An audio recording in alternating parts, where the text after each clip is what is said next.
रूबीन इस फ्रीक्वेंसी के बारे में गूगल करता है तो उसे पता चलता है कि इसे गॉड फ्रीक्वेंसी कहते हैं और इसका यूज साउंड थेरेपी में किया जाता है। और अब रूबीन को उस म्यूजिक के बारे में ही पता करना था जो उसने लाइब्रेरी में सुनी थी। लेकिन यहां पर हमें एक बात पता चलती है कि रूबीन को म्यूजिक से नफरत है, लेकिन अभी वो अपने पर्सनल इशू को साइड में रखकर उस म्यूजिक के नोट्स को पेपर पर लिखकर चर्च जाता है और वहां के फादर से पूछता है कि क्या यह म्यूजिक चर्च में प्ले की जाती है। लेकिन फादर मना कर देते हैं कि नहीं, यह म्यूजिक चर्च में यूज नहीं होती। और जब फादर को यह पता चलता है कि वह होली एंजल्स कॉलेज से आया है तो भड़क जाते हैं कि मुझे पहले पता होता कि तुम वहां से आए हो तो मैं तुम्हें चर्च में घुसने नहीं देता। उस जगह का संबंध अब शैतान से है। वो रॉबिन की हेल्प करने से मना कर देते हैं और उसे वहां से तुरंत जाने के लिए कहते हैं। फिर रॉबिन जब निराश होकर जाने लगता है तभी पेपर अपने आप उड़कर ग्लास पर चिपक जाता है। रूबीन धीरे धीरे इन आत्माओं का इशारा समझने लगा था। अब वो अपनी रेडियो की फ्रीक्वेंसी 444 पर सेट करके देखता है, तब आत्माएं उसे इंडिकेटर के जरिए गाइड करने लगती हैं, जिसे फॉलो करते हुए रूबीन एक जंगल तक पहुंचता है। फिर वहां से थोड़ा आगे जाने पर उसे एक चाचा दिखाई देते हैं जो कि कॉफिन बना रहे थे। वो रूबीन को देखकर कहते हैं कि बताओ मैं तुम्हारी क्या मदद करूं। तब रोबिन उन्हें वो नोट दिखाकर कहता है कि आप इसके बारे में कुछ जानते हैं। तब चाचा उसे बताते हैं कि बात 34 साल पहले की है। कॉलेज चेयरमैन की वाइफ डायना हर संडे चर्च जाया करती थी। एक दिन चर्च में उसे एक डिसेबल बच्चा मिला जो कि अनाथ नहीं था, बल्कि उसके माँ बाप उसे जानबूझकर छोड़ दिए थे क्योंकि वो डिसेबल्ड था। डायना को यह बात बहुत खराब लगती है। बाकी सब तो उस बच्चे को ऑर्फनेज में भेजने के लिए कहते हैं, लेकिन डायना उस बच्चे को गोद ले लेती है। और इतना ही नहीं, वह ऐसे टोटल 42 बच्चों को गोद लेती है जिनके माँ बाप ने उन्हें छोड़ दिया था और चर्च को ही ऑर्फनेज में बदल देती है। अब डायना जो थी वो एक म्यूजिशियन थी। वो म्यूजिक थेरेपी के जरिए इन बच्चों को हील करने में लगी हुई थी और इस धुन को डायना ने खास उन बच्चों के लिए कंपोज किया था। इसी के जरिए वो उनसे कम्युनिकेट भी कर पाती थी और उनकी फीलिंग से कनेक्ट भी कर पाती थी। म्यूजिक थेरेपी का बच्चों पर काफी पॉजिटिव असर पड़ रहा था और वे इम्प्रूवमेंट भी शो कर रहे थे। लेकिन फिर पता नहीं कैसे उस ऑर्फनेज को शैतान की नजर लग गई। बच्चे अचानक बीमार पड़ने लगे और मरने लगे। डायना चाहकर भी उनके लिए कुछ नहीं कर पाए। एक एक करके सारे बच्चे खत्म हो गए। फिर ऑर्फनेज को लाइब्रेरी में बदल दिया गया। चाचा उसे बच्चों की कवर भी दिखाते हैं जो कि वहीं पर मौजूद थी। रूबीन पूछता है कि तो फिर डायना मैम का क्या हुआ। चाचा बताते हैं कि उस घटना के बाद मैंने डायना मैम को कभी नहीं देखा। सिर्फ उनके पति डेनियल को ही पता होगा कि वह कहाँ है। लेकिन रूबीन को इस कहानी में कुछ गड़बड़ लग रही थी कि अगर बच्चों की मौत बीमारी से हुई तो मरने के बाद वह वेंजफुल स्पिरिट कैसे बन गए। सच्चाई पता करने के लिए वह कब्र खोदकर उनकी बॉडी देखने की बात करता है, लेकिन चाचा उसे मना कर देते हैं कि कम से कम मरने के बाद तो उन्हें डिस्टर्ब मत करो। फिर रबिन वहां से चला जाता है, लेकिन अभी भी वह यह सोच रहा था कि जब 34 साल से इन बच्चों की आत्माएं चैन से अपनी कब्र में सो रही तो फिर हाल ही में ऐसा क्या हुआ जिनसे जाग गई और पता नहीं किस बात का बदला ले रही हैं। अब इसमें तो सिर्फ डायना ही कुछ बता सकती है, लेकिन उसके बारे में तो मिस्टर डेनियल जानते हैं। आरुकम बताता है कि मिस्टर डेनियल तो लंदन में रहते हैं, लेकिन हर 3-4 साल में इंडिया आकर कॉलेज विजिट करते हैं। खैर, अब इसके बाद रूबीन अवंतिका को देखने हॉस्पिटल जाता है और अब वह पहले से ठीक लग रही थी। इसी दौरान रूबीन उससे एक बात शेयर करता है कि उसकी माँ एक म्यूजिशियन थी और उन्होंने ही रूबीन को म्यूजिक सिखाया था। लेकिन एक बार जब उसकी माँ बहुत बीमार हो गई थी और उन्हें ऑक्सीजन सिलेंडर लगाना पड़ा था, रूबीन के डैड रूबीन को अपनी माँ का ध्यान रखने के लिए बोलकर बाहर चले गए थे। इसी दौरान सिलेंडर खत्म हो जाता है, जिससे रोबिन की माँ का दम घुटने लगता है। उसे मदद की जरूरत थी, लेकिन रूबीन तो दूसरे रूम में बैठकर पियानो बजा रहा था और म्यूजिक में खोया पड़ा था। और इधर तड़प तड़प कर उसकी माँ की मौत हो जाती है। बाद में रॉबिन को इस बात का बहुत गिल्ट होता है और इसीलिए उसे म्यूजिक से भी नफरत हो जाती है। लेकिन एक दिन आत्मा के रूप में रूबन की माँ उसको बताती है कि तुम्हारी कोई गलती नहीं थी, खुद को दोष मत दो। लेकिन म्यूजिक वाले ड्रामा का असर रूबीन पर से अभी तक नहीं गया। अब वो चाहकर भी कोई म्यूजिक प्ले नहीं कर सकता। दूसरी तरफ चाचा को पता नहीं क्या सूझती है और वो बच्चों की कब्र खोदने लगते हैं। लेकिन स्ट्रेंजली वहां पर बच्चों की बॉडी थी नहीं, बल्कि वहां चमगादड़ से भरा जार रखा था। तभी चाचा को ढेर सारे चमगादड़ की आवाजें सुनाई देती हैं और कोई इनविजिबल फोर्स उन पर अटैक कर देती है। इधर हॉस्पिटल में अवंतिका सो रही थी और रोबिन की भी आंख लग गई थी। लेकिन वह रिकॉर्डिंग लगाकर सोया था, तभी अवंतिका को दौरा पड़ने लगता है, जिसमें कि उसे एक विजन आता है जहां पर किसी पेशेंट का इलाज चल रहा था और अवंतिका भी इसमें शामिल थी। रूबीन जब उसे देखने जाता है तो स्ट्रेंजली उसके चेहरे में डायना का चेहरा दिखाई देता है और वह डिस्टॉर्टिंग वॉइस में कुछ बताती है। फिर इसके बाद अवंतिका भी नॉर्मल होकर जग जाती है। वह बताती है कि मैंने विजन में अपनी एक पुरानी पेशेंट को देखा है, वो इसी हॉस्पिटल में थी और उसे देखने जाती है।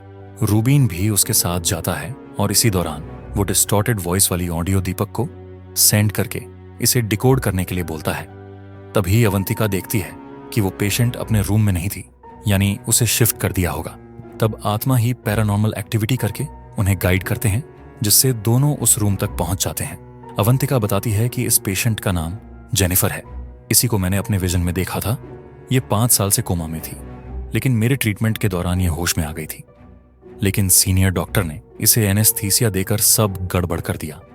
मैंने मना भी किया था, लेकिन वो नहीं माने। तब रोबिन यहां पर रिवील करता है कि इसका नाम जेनिफर नहीं बल्कि डायना है। कॉलेज चेयरमैन की वाइफ डायना उन 42 अनाथ बच्चों की मां, जिनकी आत्माएं सबको मार रही हैं। और फिर वो जाकर रजिस्टर चेक करते हैं तो पता चलता है कि ट्रेनिंग के वक्त श्वेता, मुकेश और दीपिका तीनों की भी यहां पर ड्यूटी लगी थी। फ्लैशबैक में हम देखते हैं कि सीनियर डॉक्टर के कहने पर यह डायना को बार बार एनेस्थीसिया की हैवी डोज दिए जा रहे थे। रूबीन बताता है कि डायना 5 नहीं बल्कि 34 साल से कोमा में थी। कोई बहुत बड़ा राज छुपाने की कोशिश हो रही है। सीनियर डॉक्टर भी मिला हुआ है। डायना बड़ी मुश्किल से कोमा से बाहर आई थी, लेकिन उसे एनेस्थीसिया की रिपीटेड डोज देकर ये लोग मार दिए और इसी का बदला अब उसके बच्चों की आत्माएं ले रही हैं। लेकिन अवंतिका उसकी थ्योरी को गलत बताती है कि डायना मरी नहीं, जिंदा है, बस कोमा में है। लेकिन रूबन बहस करने लगता है कि नहीं, वह मर चुकी है और यह फर्जी दिखावा है, और लाइफ सपोर्ट हटाने लगता है। तभी इतने में उसके सर पर जोर से पड़ती है और वह बेहोश हो जाता है। और एक काम वहां के गार्ड का था। फिर रूबीन को पुलिस स्टेशन ले जाया जाता है। वहां भी ऑफिसर से बहस करने लगता है कि डायना मर चुकी है, वो बस एक डेड बॉडी है और सारे मिलकर बेवकूफ बना रहे हैं। इसी दौरान ऑफिसर काफी गुस्से में आ जाता है और वह रूबीन को थप्पड़ मार देता है, लेकिन इस थप्पड़ की गूंज ऑफिसर के कान में सुनाई देती है। रूबीन समझ जाता है कि यह उन बच्चों की आत्माओं का ही काम है। फिर ऑफिसर जब बाथरूम जाता है तो अंदर से उसकी चीख सुनाई देती है। उसके भी कान से खून निकल जाता है, जिस वजह से उसे हॉस्पिटल में एडमिट करना पड़ता है। डॉक्टर को भी समझ नहीं आता कि एक्चुअल में उसके साथ क्या हुआ है। फिर रूबीन वाली बात एक सीनियर ऑफिसर तक पहुंच जाती है कि डायना मर चुकी है और जानबूझकर उसे जिंदा दिखाया जा रहा है। उसे डेनियल से बात करनी थी, इसलिए कॉलेज जाकर डीन से उसके बारे में पूछता है। डीन बताता है कि डेनियल सर तो अब लंदन में रहते हैं, वह कभी कभार ही इंडिया आते हैं। ऑफिसर कहता है कि मुझे डेनियल से अर्जेंटली बात करनी है, सो उसे इंडिया कैसे बुलाया जा सकता है। तो डीन मजाक में कह देता है कि शायद मेरी मौत की खबर सुनकर वो तुरंत इंडिया आने पर मजबूर हो जाएंगे, क्योंकि मैं उनका पुराना बिजनेस पार्टनर जो हूं। लेकिन उसकी यह बात आत्माएं भी सुन लेती हैं। फिर ऑफिसर के जाते ही वह डीन का भी काम कर देते हैं। इधर रूबीन जंगल जाता है तो वहां पर उसे चाचा की लाश मिलती है और हाथ में वही चमगादड़ से भरा जार। रूबीन बताता है कि इस तरह के जार का इस्तेमाल ब्लैक मैजिक में होता है। किसी ने बच्चों की बॉडीज हटाकर यहां पर ये जार प्लेस कर दिए, ताकि जो भी की कब्र खोदकर सच्चाई जानने की कोशिश करेगा वो ब्लैक मैजिक से खत्म हो जाएगा। लेकिन ये चमगादड़ के जार वाला ब्लैक मैजिक तो मैक्सिको में क्या जाता है, तो फिर ये इंडिया में क्या कर रहा है? इसी बात का पता लगाने के लिए रूबीन जार को अपने साथ ले जाता है। इधर चेयरमैन डेनियल लंदन से लौट आता है। तभी आरोकिम रूबन को कॉल करके बताता है कि डॉक्टर्स का कहना है कि अब डायना के जिंदा लौटने का कोई चांस नहीं है, सो उसे वेंटिलेटर से हटाने के लिए वो डेनियल से परमिशन मांग रहे हैं। और इधर डेनियल परमिशन भी दे देता है। दूसरी तरफ कोई उसी शमन को कॉल करके रूबन के बारे में बता देता है कि उसके हाथ में गिव जार लग गया है, जिस पर भी शामन कहती है कि चिंता मत करो, मैं सब संभाल लूंगी। जिसके बाद वो रूबीन पर चमगादड़ से अटैक करवा देती है, जिससे रूबीन का एक्सीडेंट हो जाता है और इसी दौरान वह जार निकलकर अपने आप नष्ट हो जाता है। रूबीन समझ जाता है कि यह कोई जानबूझकर क्या है, ताकि वह सच्चाई ना जान पाए।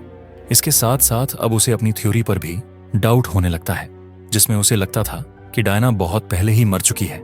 लेकिन तभी उसको एक बात ध्यान में आती है कि पर केस में पेशेंट को एनेस्थीसिया देने पर तो आउट ऑफ बॉडी एक्सपीरियंस किए हैं।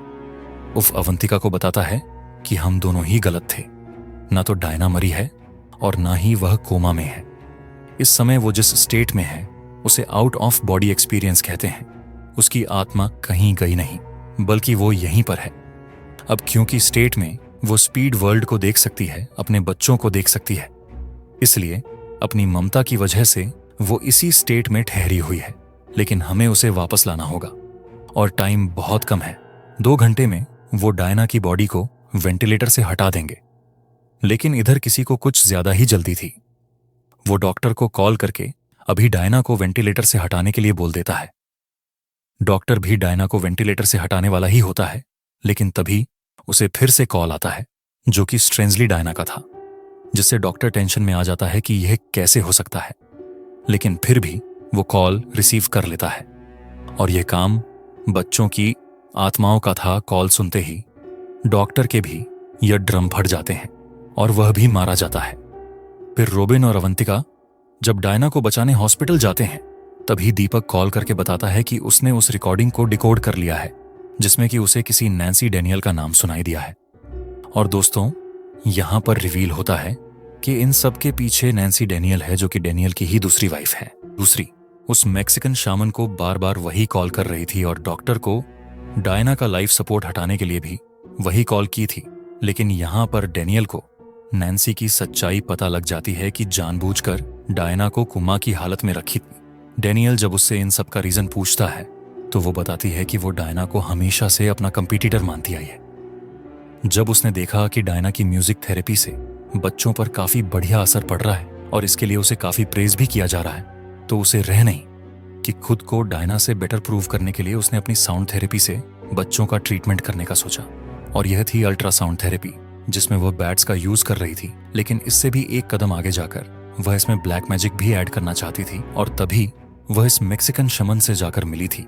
लेकिन इसके बावजूद उसका एक्सपेरिमेंट फेल हो गया। ठीक होने के बजाय बच्चे टॉर्चर होकर मरने लगे।